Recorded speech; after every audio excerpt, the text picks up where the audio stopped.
The new iOS 18.6 is finally here. After going through 3 beta stages and of course the RC version, Apple has just released iOS 18.6. Even though it doesn't bring a lot of new features or changes to iOS, it's still a really important update as it will be probably the last big update to iOS 18 before we move on to the new iOS 26 this September. So in today's video, I will show you guys 12 settings that I think are really important and you need to make sure that you have them changed and configured the right way on your iPhone. And we're starting things off with updates. So head on to your settings, go under General, and then go to Software Update. Right here you will have automatic updates. These are really important as of course throughout the next weeks and months you will still get smaller updates or maybe even security responses and system files to your device. So what I suggest you do here is make sure that you have these turned on automatic.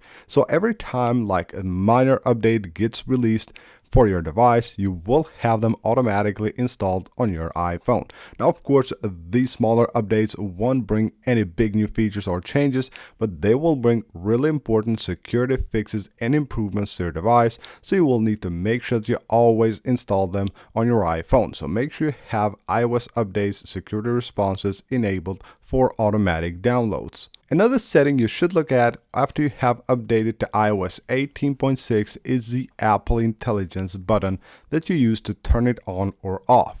Now, if you have a device on iOS 18.6 that does support Apple Intelligence, make sure you go ahead and check Apple Intelligence and see if it's turned on. Because a lot of users don't actually use those features, so they just turn them off completely. But with a lot of latest updates that Apple has released, they did turn on back automatically. So make sure you go ahead, check that and see if it's on or off. Next up, head on to the settings and go under battery. When you go here, go to battery health and charging, and right here you will have clean energy charging. Now this is a setting that is by default turned on. I suggest you go ahead and turn it off. Now what this does is basically choosing when to charge your iPhone. So you can see also right here the explanation. It says in your region, your iPhone will try to reduce your carbon footprint by selectively charging your iPhone when lower carbon emissions are actually available. So basically it will slow down the process of charging your iPhone. So if you want your iPhone to charge faster, go ahead and turn it off. Now when it comes to settings, especially when it comes to your privacy and battery usage, the most important thing you should check on your device are location services. So when you go under privacy and security, you will have location services right here. Now the way I actually use location services on my device, I always keep it off completely with the switch right here. I will only turn it on when I need to use maybe maps or something like that. So what I suggest you do, of course, if you don't want to keep it off all the time, make sure that you go ahead and go to each of the apps and see what they have enabled. So if you want to just turn off location services for an app, you can do that by selecting never. But what I suggest you do is that you actually use it while using the app. And also for most apps, you should actually turn off precise location. Not a lot of apps will have to know your precise location. Of course, if you're using any app like the Maps app or navigation stuff like that, you need that to be enabled. But for the other apps, make sure you configure locations the right way. Another thing you will find right here are system services. Now with system services, you will have a lot of things here enabled that you don't actually need.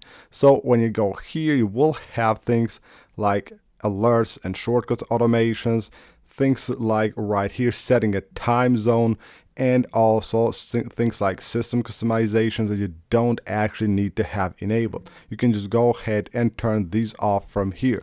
Of course, there are really important things here like emergency calls and SOS, Find My iPhone, that you always have to have enabled because these are really important. But for the other ones, you can just go ahead and turn them off. Now, the next thing I suggest you do right here under privacy and security is go ahead and check here everything that you have on your iPhone and see which apps have access to them, like the camera, your microphone, your local network. These are really important. So you can go ahead and go here and see if there's any app that does actually have access to your Bluetooth or to your camera or your microphone. And what I suggest you do in this case is that you check the list of the apps that are right here. If you see any app that shouldn't be there, make sure you immediately turn it off. Now, this happens a lot, of course, when you install new apps. You will have a setup process on most apps, and you will have different pop-ups asking you different permissions. So you can grant permission to something you don't want to, like your microphone or your local network. So go ahead, check these, and make sure you only have the apps that you intend to have here. Another thing right here are analytics and improvements. So head on to analytics and improvements and you will have a lot of stuff here. So basically all you're doing here is helping Apple improve their products.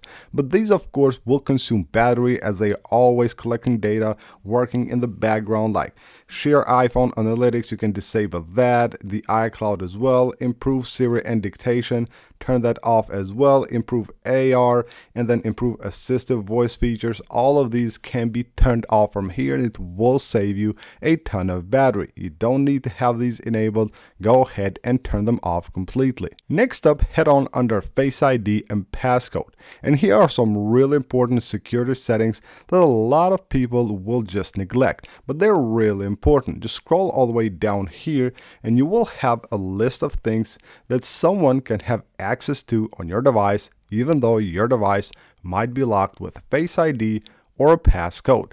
So things like the notification center. Anyone can view your notification center if you have this enabled right here, or reply to a message. Anyone will be able to reply to a message on your device via, of course, the notification without having to enter the passcode or using the Face ID, and also return a missed call. So you will have things like the wallet right there, return a missed call, reply with a message, your live activities, your control center. All of these things can be accessible to on your device without needing to enter a passcode. So make sure you go ahead and turn them off from here.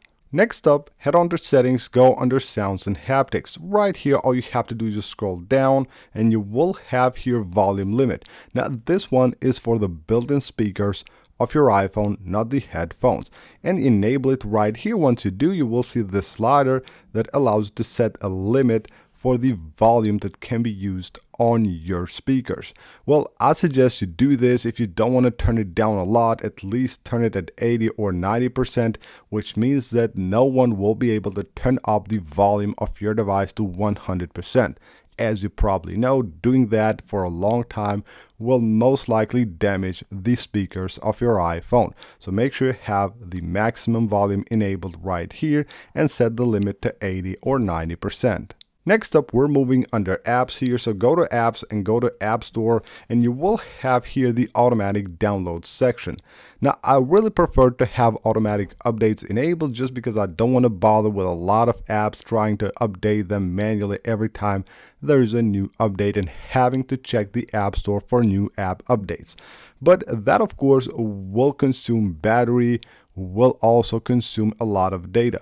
So in this case, what I suggest you do is turn these off, because what will happen is that if you have, let's say, low battery on your iPhone, the automatic updates will happen and the downloads as well, consuming even more battery. So if you disable them, then you can actually choose manually when you want to update them. So when you're connected to your Wi-Fi and you have enough battery on your iPhone, you can just go ahead and update your apps. Next up, we're moving under the podcast section. So if you use the Apple's podcast app, this is one setting you should change. Right here, automatic downloads, automatically download, just turn it off. This will consume a ton of storage on your iPhone. So as you know, the podcasts are really long and they take a lot of space on your device, and having these enabled will actually just download these podcasts into your device's local storage, that way taking up a ton of space. So make sure to turn that off or you can just go ahead, maybe have the 2 latest episodes if you just want to like listen to them when you're offline. But in my opinion, you should turn it off completely. And one of the most important settings when it comes to preserving battery life on your iPhone can be found here, General, and then you will have right here background app refresh. Go here and check the apps that you have on this list. A lot of these apps won't actually need to have this feature enabled. Like you can see right here, we have things like Translate, for example, or voice memos or books. You don't need to have background app refresh enabled for these apps. Go ahead and turn off as many as you can right here. It will save you a ton of battery.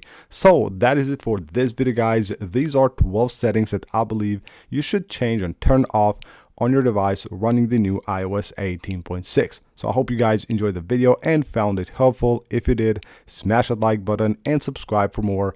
I will see you on the next one.